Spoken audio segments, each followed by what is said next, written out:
So welcome to part 9 of our shed construction. The cattle are in now about a week, almost a week. Happy in. Shed's not as clean looking as it was the last time you seen it, but it's functioning now and it's serving its purpose.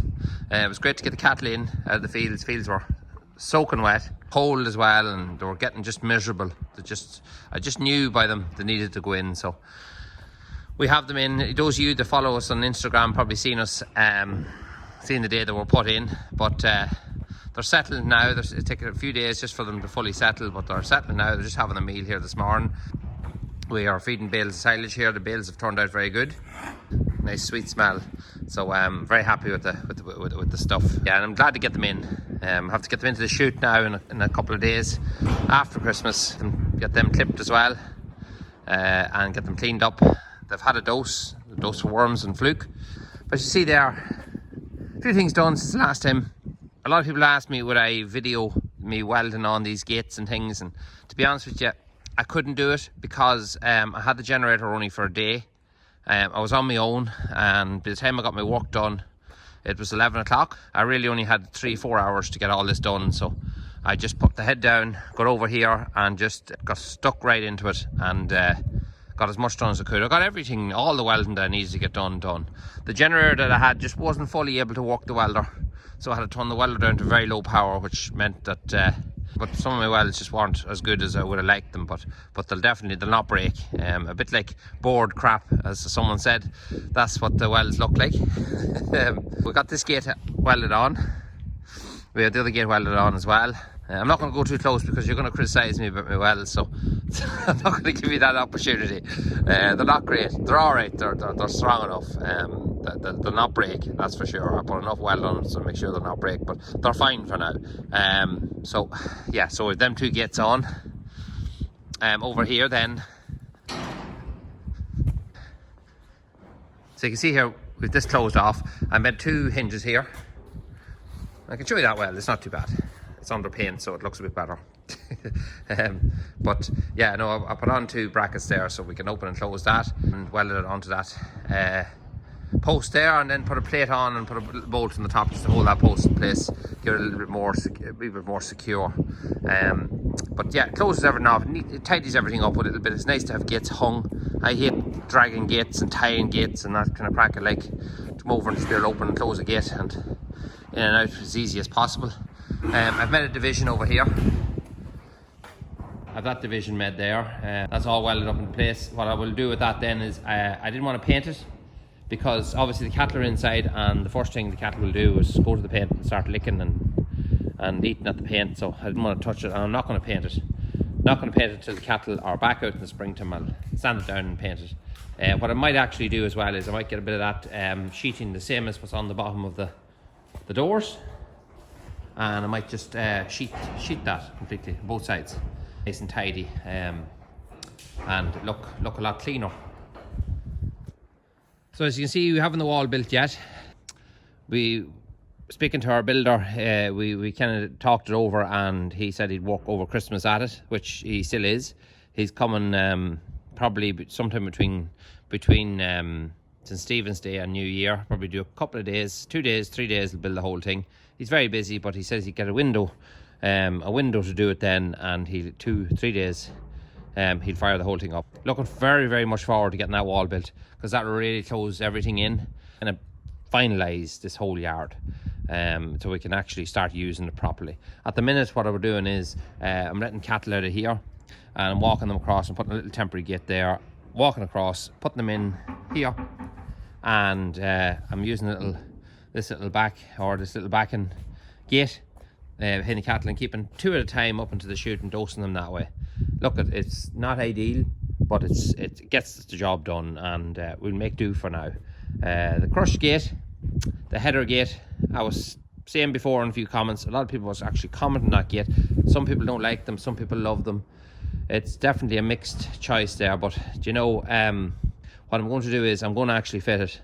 A very kind fella actually sent me a few pictures on Instagram of his fitted, and it made the whole thing look a lot simpler to me. So I'm going to actually fit it. We'll see how it goes, and if it's something that it is dangerous or not suitable, it'll be taken straight off and something else will be put in its place. But I see them in most farms, and people tend to think they're okay. I had little bits of doubts because of the style of it, worried about animals might, especially very young animals, might actually take a run at it and try to jump through it and get caught halfway, simply because I've never used that gate before. But I can see them things before actually putting it on. So we'll see what happens. Look, if it's a thing that is a problem, we'll take it off again, no problem. A lot of people are saying when we're fitting it, I was going to cut off this section here. Now you can see underneath, it does allow you to cut that section off. I can come across there and just cut that off. It's not going to do any harm to the structure of this whatsoever. But another person suggested just cut a hole in the wall. So I'm out on the fence on that one. I don't want to cut a hole in the wall that I'm just after putting up, if that makes any sense to you. I don't fancy cutting holes in the wall, but I don't know. I just don't fully know what I'm going to do. Well, I'll cut that off, because if I do change the gate, at least then I can always weld that piece back on. I know I can always fill the hole too. So look at this, it's 50-50. We'll see what happens. But I'm not putting that gate on until the wall's built, because at the moment I want to be able to put the cattle in and out of here, and I wouldn't be able to do that. Well, it'd be a bit awkwarder with the gate on. So that's the story on that. As you can see here, my cattle are already figuring out how to open the door. So I'll have to change that mechanism there. I'll have to put in something different. At home I have a bolt that I welded a different thing onto this, and I have a bolt that can put down and put a little nut on the end of it, because cattle, they love hoking and they love to get these things opened, and next thing you know, you come over here someday and there'll be no cattle in the shed.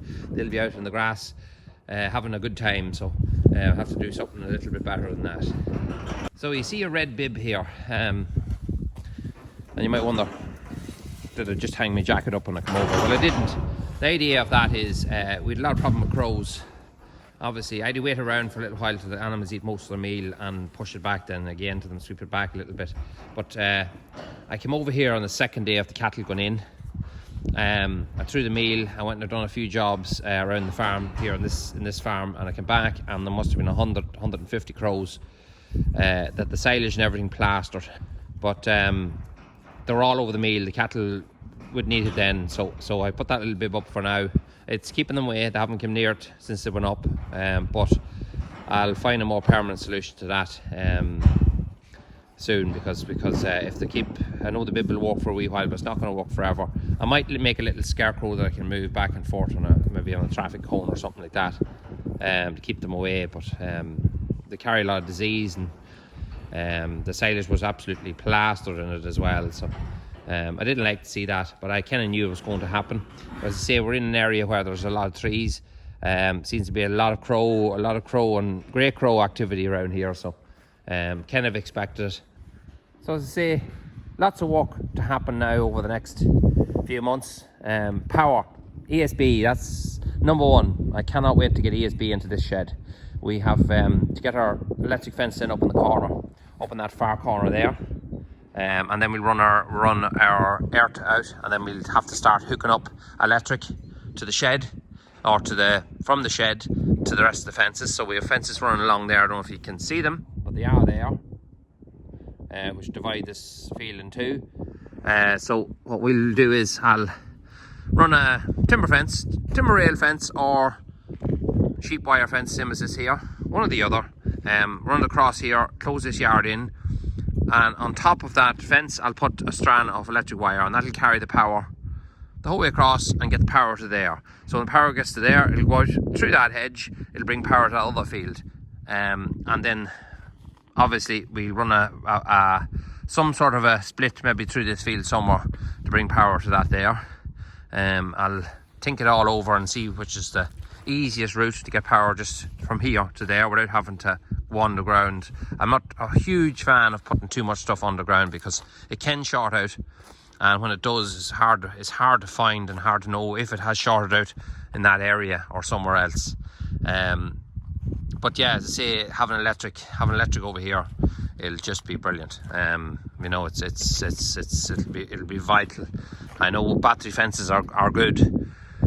The ones we have, as I say, we get from Gilmore Fences. They're run on a car battery, and they are brilliant. But you know, when you have electric, there's just anybody that has electric versus battery, you'll understand what I mean. You don't have to come over and start checking batteries and things and make sure they're okay.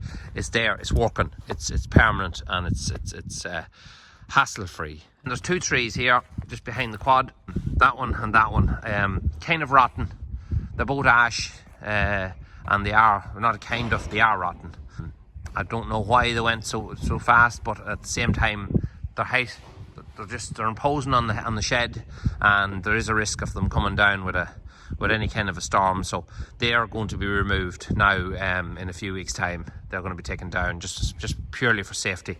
The rest of the trees are healthy and okay. So that's another little job that has to be taken care of. So this morning when I was getting up, 2 of my children came running into the room, and they were roaring and shouting, full of excitement, and I didn't really know at first what was taking place, because I said to myself, this is Christmas Eve, not Christmas morning, so what's this all about? And they were on YouTube, and they said that I had reached 3,000 subscribers for Christmas. And you know something, it was brilliant. Even my kids, I just thought it really funny. They were so excited, and so was I. It's a really nice thing. I never would have expected, as you'll see back in my other videos, I never would have expected the channel to get such such viewing and such interest. And I'm really pleased. It's a really nice feeling, and I thank each and every one of you, as I said before. But I can't thank you enough. 3,000 subscribers to me is massive. It's way more than I ever would have expected. So thank you all for that. It has made Christmas that little bit more special the year. So I hope you all had a great Christmas. From my family to yours, I'd like to wish you a healthy, happy, and most importantly, a safe 2020. We look forward to seeing you in the new year, and we'll have plenty of new content to show you as the calving season gets into full swing. Which is in the next week or so. We will have a lot of animals calving into a real busy period of time, but an exciting period of time. It's nice to see new fresh feet on the farm, and we'll bring you along that journey, and as things progress there. So thanks for watching, folks, and we'll speak to you very shortly.